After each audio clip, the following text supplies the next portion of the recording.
You're watching the Sportswire. On today's episode, local students take to the court for charity. Floorball, a new sport sweeping the nation. Quinte plays host to a provincial hockey championship. Fierce and competitive, a CrossFit gym opens in Belleville.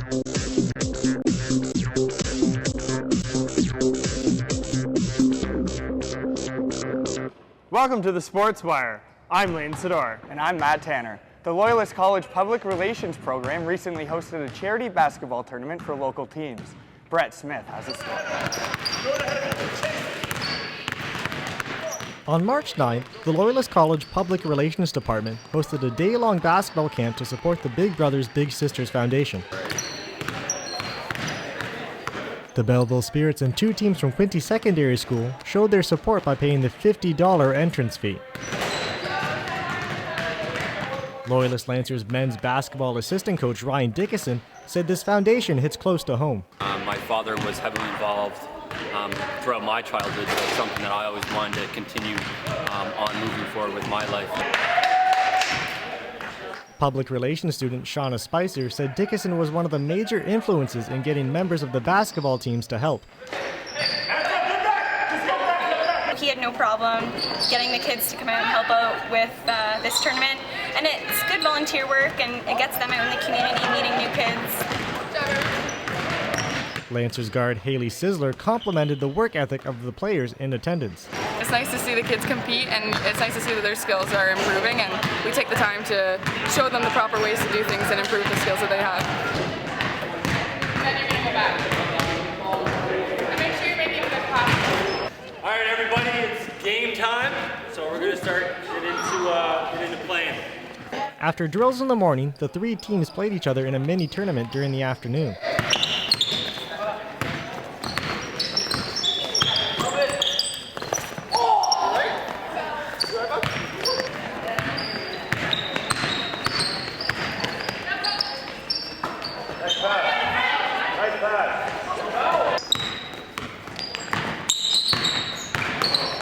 Lancers guard Patrick Kalala said the easiest team to coach was the girls' team. There's no one that yells over whenever someone else is speaking. They all respect each other, so I thought that was probably what was the biggest difference.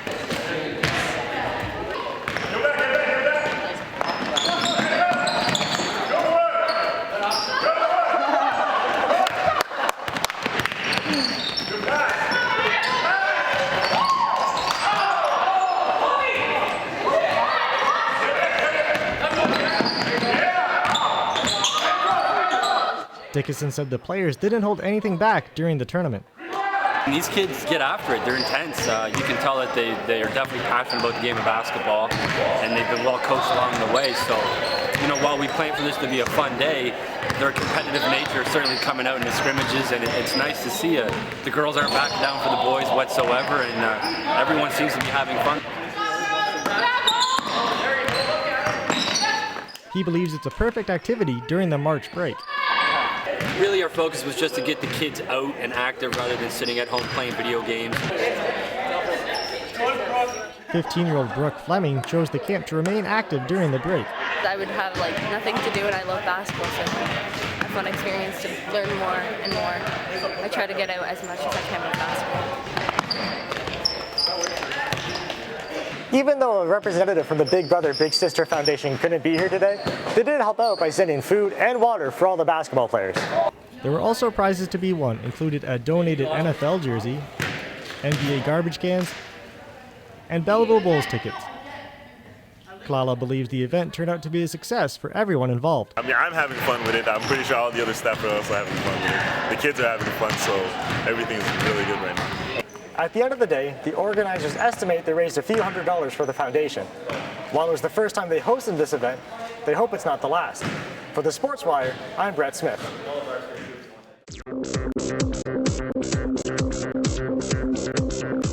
Now it's time for a TV timeout with Ryan Harding and Mike Giardini.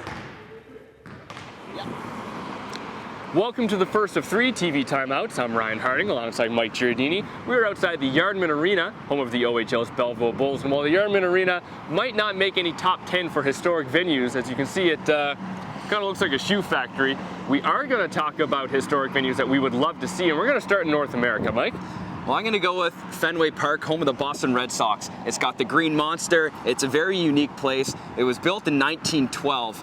So it's got Pesky's pole in right field, a lot of tradition, and it's so uniquely built, but it only seats 37,000 people, or just above 37,000 people. So not adding any seats because it's so historic is kind of hurting the Boston Red Sox, but I would love to go there. Well, I lived in Boston and I've been to Fenway, and I sat up with the bleacher creatures up, not in the Green Monster seating, but in the outfield, and the fans are fantastic, so loud. It's an old place and one of the best, which leads me to when I visited Joe Louis Arena in Detroit. I thought it was going to be a fantastic, full of history, Yzerman, Lindstrom, obviously all those Stanley Cups of Dynasty, but the place was a dump. It was falling apart. The seats, I felt dirty sitting in my seats in the bathroom. You had to pee in a trough, not a urinal, so I was a little bit disappointed. But moving from North America over to Europe, obviously the soccer venues are unreal. You have the O2 Arena, you have Wembley. I would love to go to Wembley. How about you? Well, I'm going to go with the biggest stadium in Scotland, Celtic Park. I really like when fans get on the away team, and a lot of people say that Celtic Park is the loudest stadium to play in. So that's why I choose Celtic Park, because it's so loud. Well, right now we are going to head inside the Yardman Arena, maybe warm up a bit and catch some action. So until then, back to you guys. It has slap shots, it has wrist shots, but there's no ice. Byron Hackett has a story on floorball.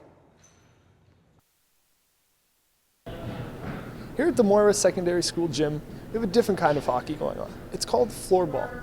It's a combination of floor hockey, ball hockey, with a little bit of a twist. Moira Secondary School phys ed teacher Todd Crawford brought floorball to Belleville. He believes there are few subtleties that separate the game from floor hockey. First of all, the only person that can touch the ball with their hands is a goaltender. So people who play ball hockey or hockey, one of their first natural instincts is to grab the ball with their hand, and you have to always instruct them to tell them that you can't do it. Striking the ball above your knee with the stick is a warning, and once it's a second time infraction, it's a 2-minute penalty. Stick-on-stick contact is forbidden in the game. The players here are starting to figure out that is it's a ball possession game, and it's not a hockey style where you're hammering sticks and pushing people into the corners. Crawford understands that helping young kids learn the game is vital to helping it grow in Canada. This generation of kids that are starting, they're going to be that future. So if you give them the proper instruction now, they can actually educate the parents. Those kids tonight, when we were showing them, started to figure it out. The game became a lot easier, and there's a lot more flow. The Belleville League has 100 participants, and Crawford hopes to see kids setting their sights on the international level. And we want this to be something for kids to aspire to, because not everybody can play for Team Canada in hockey. It's very, very rare. Not everybody can play pro hockey, so this is an opportunity where you can go and represent your country, have a good time, and be proud of what you do. Victoria Chapman has already represented Canada. She was a member of the women's under-19 team and says the experience was one she will not soon forget. Well, they didn't know what to expect. Like, no one's ever seen us over here. So it was a huge shocker for them, and I'm pretty sure we blew everyone away. When our first game, we played Latvia, the first place team going in, and we tied them. So it was a huge shocker for all, and everyone had to keep their eyes open for us for the rest of the tournament. That tie against Latvia, Crawford says, put Canada on the international floorball map. We were there warming up for the game. You could hear the crowd saying, I wonder how many goals Latvia's going to score, and people were saying 20, 25. Well, at the end of the first period, it was 3-1 for us, and the Latvian coach was losing his mind. So they knew that right away, that hockey players can adapt to this game right away. Floorball originally got its start in Canada as an off-ice training program for ice hockey. I'm the director of the Hockey Canada Skills Academy, and one of the off-ice components that they are very big on is the floorball aspect. It's a great off-ice, it's great conditioning, it's an eye-hand coordination game, and we introduced it 4.5 years ago. It is the similarity to ice hockey that got Chapman involved in floorball. I like how it resembles hockey, so it's a great off-ice tool to be practicing your skills to keep them up in the off-season. Jeff Hoey has made the transition from ice hockey to floorball. It was the fast pace that sparked his interest in the game. Speed, probably, and just the quickness and not having to think about it, just being smart with the ball. We want kids to play the game, to like it, so that they will be that first generation of parents that can say, okay, I played this game, let's get a team together. And our goal is to have this league strong within 5 more years, where we're going to have up to 400 or 500 players. Crawford hopes to take floorball to the next level here in Belleville by developing a rep program. For the Sportswire, from Morris Secondary School, I'm Byron Hackett.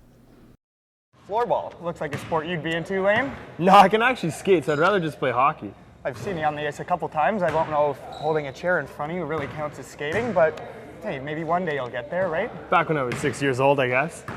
Now it's time to head inside the bullpen where our panel talks about the latest in sports. Here's Craig Boschman. Welcome to the panel. My name is Craig Boschman. I'm joined by Brian Reed, Mike Kelly, and Brett Smith. And guys, we've got 4 topics we wanted to cover today. Just going to jump right into it. What is the worst rule in hockey? Is it the 2-minute delay of game penalty for shooting the puck over the glass? Is it the goalie touching the puck in the trapezoid behind the net? Is it the new face-off rule where if you touch the puck with your hand on a face-off, you get a 2-minute penalty? Or is it the visor instigator penalty when starting a fight? Brian, what do you think?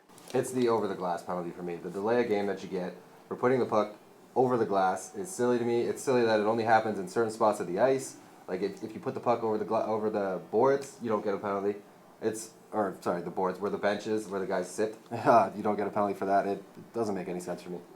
I'm going to have to go with the fighting instigator with a visor. You get 2 penalties. You get the regular instigator, and you get fighting with a visor.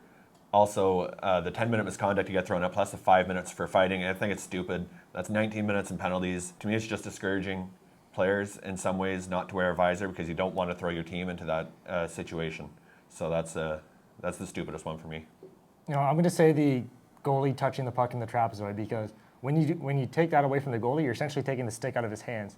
I mean, you might as well just not let him have it. It's stupid. I know it's trying to speed the game up, but it actually just slows it down, because if you touches it in there, the play stops, there's a penalty, face-off. Just doesn't make any sense. Let him play the puck. Yeah, I have to agree with Brett. It doesn't really make sense how they consider that a delay game when he's trying to speed it up by passing the puck up the ice or to his defender or anything. The next question is, what do you think is the best international tournament? Is it the World Juniors in hockey, the World Cup of soccer, the World Baseball Classic, or the President's Cup in golf? Mike Kelly, what do you think? Got to be World Juniors. It's a great tournament. You see all these young prospects playing before they try and make it to the NHL anyway. It's great fast hockey. You get to see players from all over the world. It's something different that you don't see in, say, the NHL or the Olympics, and I think that's one of the best ones.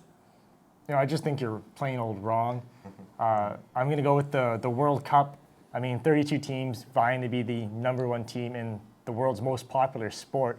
It's hard to argue that fact, and so many stars are in it. And you said it's World Juniors that limits it to under 20, so I'm going with the World Cup. I couldn't agree with you more, Brett. I mean, the World Cup is the most watched sporting event in the world. So many countries involved in it, qualifying and everything. I got to throw it up to the World Baseball Classic, though. It's been put on this year. It goes on every 3 or 4 years, and it's one of the most exciting things I've watched baseball-wise in a while. It's good to see almost all the best players in the world get together and play. So you got to throw it up to them. It could get better. It's got room to improve. It's relatively new, so. Yeah, I think I have to agree with Brett. I'm not really a big soccer guy myself, but soccer is the #1 sport in the entire world, not so much in North America, but it's starting to get more popular, and it's once every 4 years like the Olympics, so it's definitely the hugest event for me. Now, the next one is, what is your favorite game-ending moment? Like overtime goal, walk-off home run, what do you got, Brett? I'm not going with a walk-off home run, not going with an overtime goal. I'm going NCAA basketball championship for the Duke Blue Devils when Grant Hill inbounded the pass from the other end of the court, threw it like a football, ended in Christian Leitner's hand, turned around, hit the jumper, won the game, and became the most hated man in college basketball history. I'm going with the Joe Carter walk-off home run to win the 1993 World Series. One of the best moments for me. I watch it all the time. It gets me fired up. I get goosebumps. I love it. It's only ever happened twice.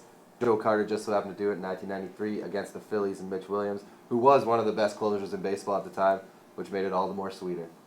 That is a great moment, but I'm going to have to go with some playoff overtime hockey, maybe a little bit of a homer for me. Daniel Alfredson, 2007.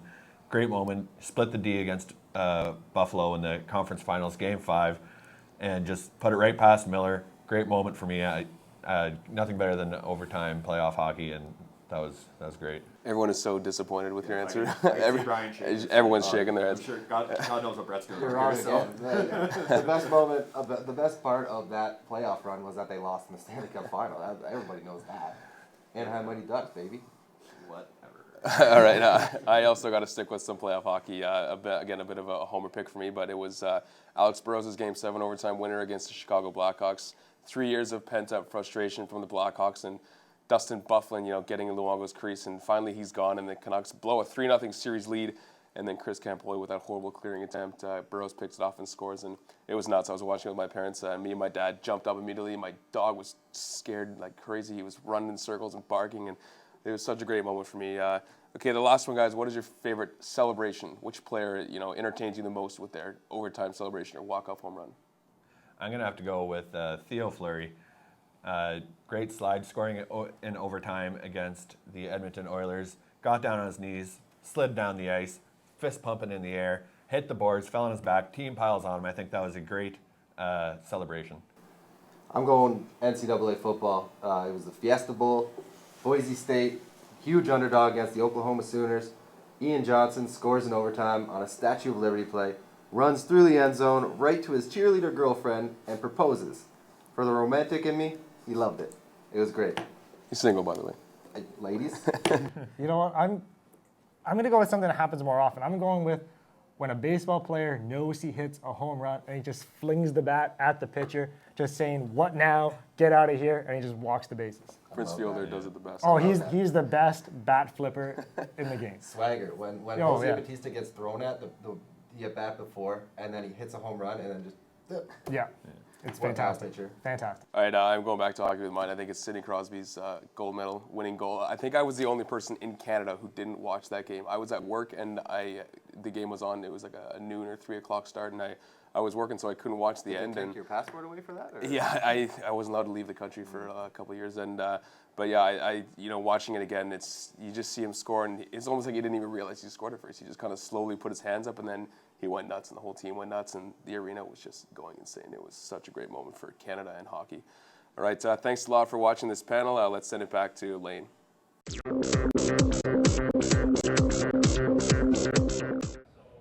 The Quinte Sports and Wellness Center hosted some of the best 13-year-old hockey players in Ontario. Craig Boschman went down to take in some of the action. The Yardman Arena in Belleville is more than just the home to the Belleville Bulls of the Ontario Hockey League. And on a beautiful Sunday afternoon, the locals came down to witness the next wave of OHL players. Tournament organizer Greg Popovich explained what they were in for. This is the 2013 OMHA Minor Bantam Championships, AAA level, and it's the 5 top OMHA teams in Ontario that are 1999 age. The day started with the Oakville Rangers taking on the Brampton 45s for the bronze medal. It was a back-and-forth game which saw lots of chances for both teams. In the end, the 45s held on for a 3-2 win, and a subdued celebration for the bronze medal took place. The players of the game for both teams each received sticks autographed by the Belleville Bulls. For the Rangers, it was their captain Jack Ricketts, and for the 45s, it was Daniel Berno, who scored twice in the win. The main event of the day was the gold medal matchup between the defending champion Quinte Red Devils and the York Simcoe Express. It was a packed house to take in the game, as the arena was split between Red Devils fans and Express fans that made the trip to watch the game. As the warm-up started, it was clear there were more Quinte fans in the arena cheering on the home team. The Red Devils carried the play for most of the first period, but couldn't find the back of the net. The game even got a little chippy at times. Early in the second period, it was the Express getting on the board first when Robert Thomas found a loose puck in the crease and jammed it home. The goal got the Express fans into the game and forced the Red Devils to press harder, although they were having a tough time hitting the net.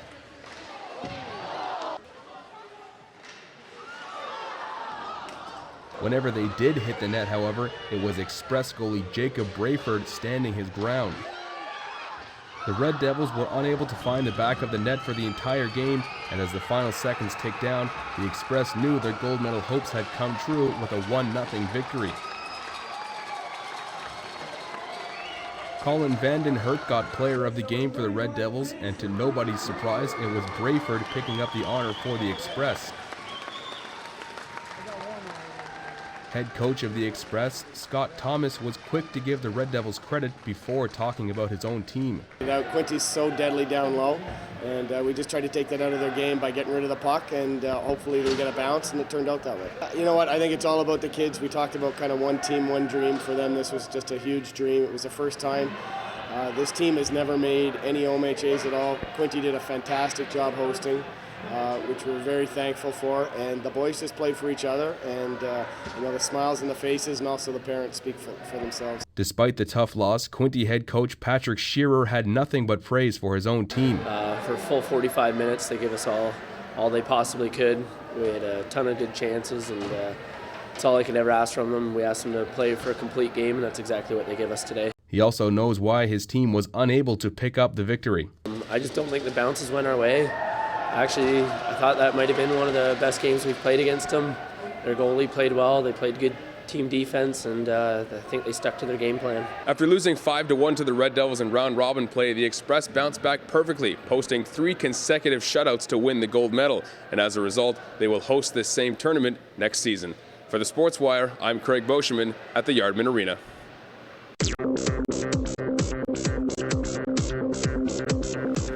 Welcome back to another TV Timeout. I'm Mike Giardini alongside Ryan Harding. We are now inside the Yardman Arena where the Belleville Bulls play. Now, Ryan, for a second topic, your birthday's coming up. So which athlete would you choose to invite to your birthday party? Well, if I'm talking like kid-style birthday party, I'm bringing Jose Batista. You know he's going to hit that piñata out of the park. Huge swing. Or maybe Yao Ming, because just one stride, he's all the way around that duck, duck, goose. Key guys to have your birthday party. How about you? Well, let's go a little bit more mature.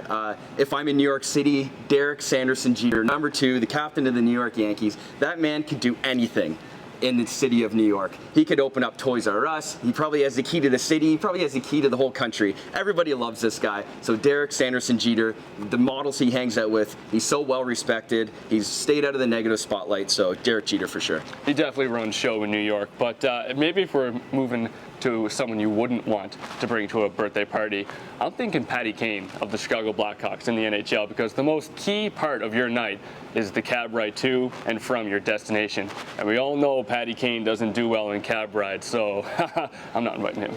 Well, let's stick to the Chicago Blackhawks. Jonathan Toews, Captain Serious. I just don't think I would have a lot of fun with that guy. I think if I'm having a beer 2 nights before a game, he would tell me to put it down because it would hurt my performance. So Jonathan Toews, definitely not. So that's it for our TV Timeout. Back to you, Matt. Thanks, Mike. Athletes have been doing it for years, but recently cross-training has taken on a life of its own. Chris Mahar has a story.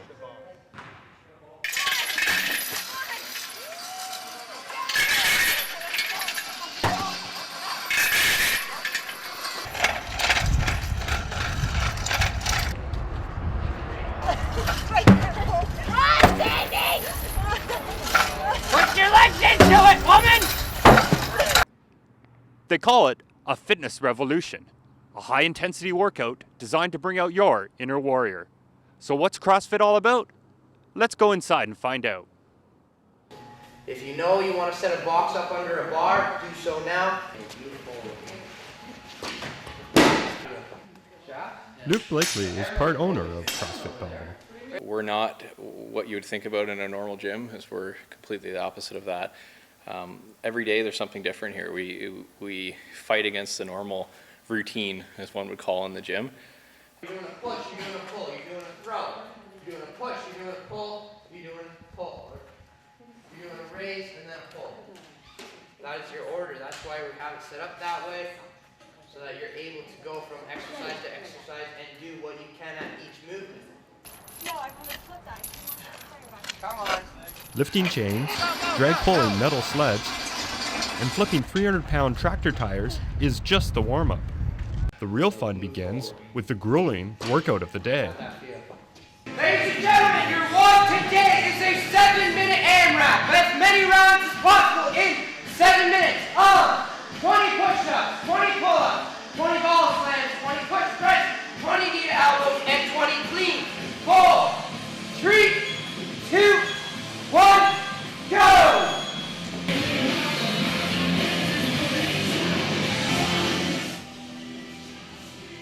It is a timed workout, different every day. Designed for maximum intensity, the regime is structured around CrossFit's Code of Fitness.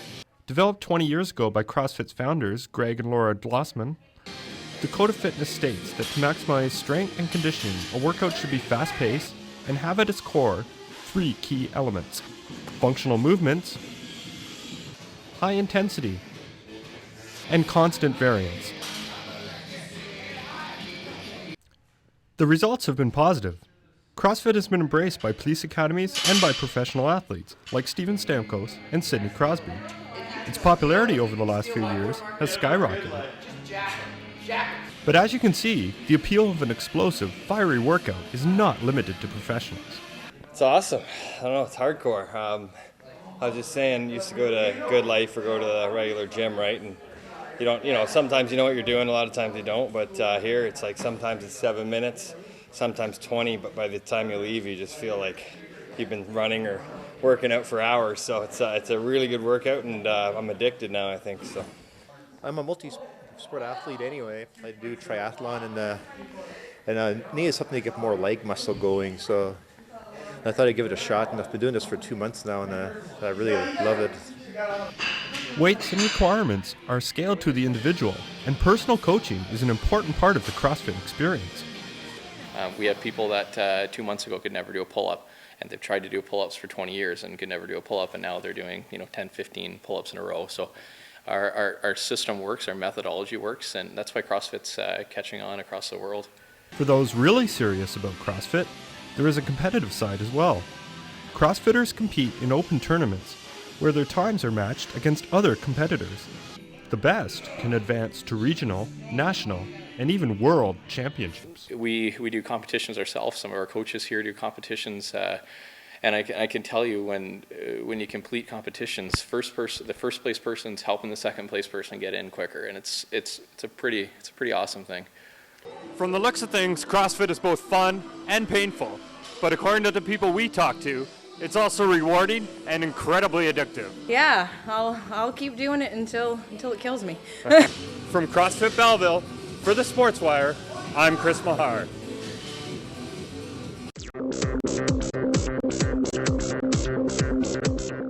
I'm pretty sure I'd be tired after 5 minutes of doing that. Yeah, but you get tired just walking by the gym. And you get breathless after watching sports.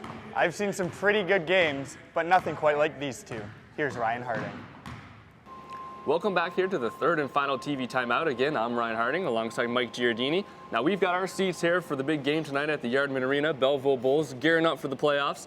But I'd like to take a second to talk about some other live events we've seen. We've been fortunate enough to love sport and be around sport for some historic events. So if you can maybe tell us your favorite live experience. Well, the first thing that comes to mind, Ryan, is 3 years ago, my brother and I went to Monday Night Raw in Toronto.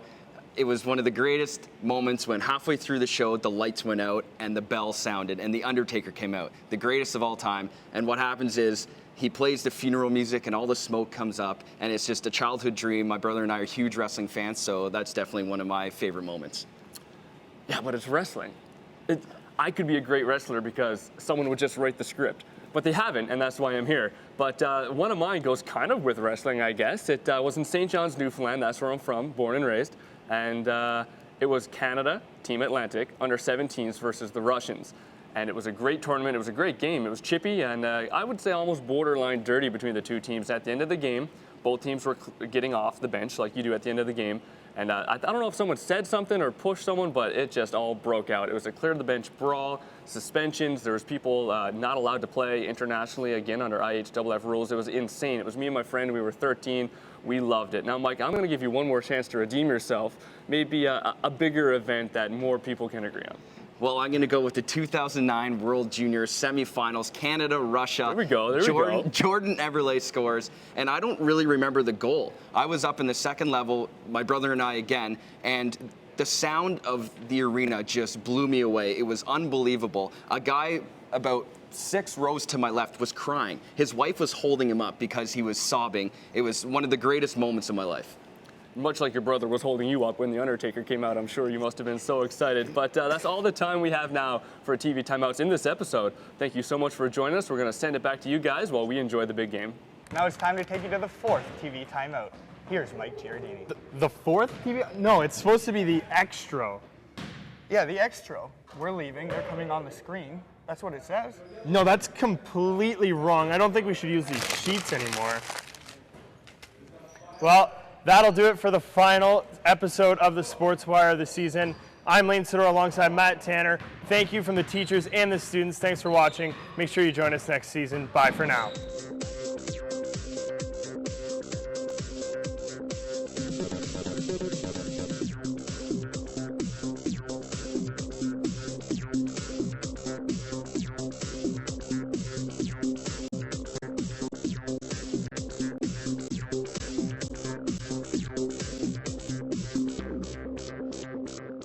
Brett Smith has a story.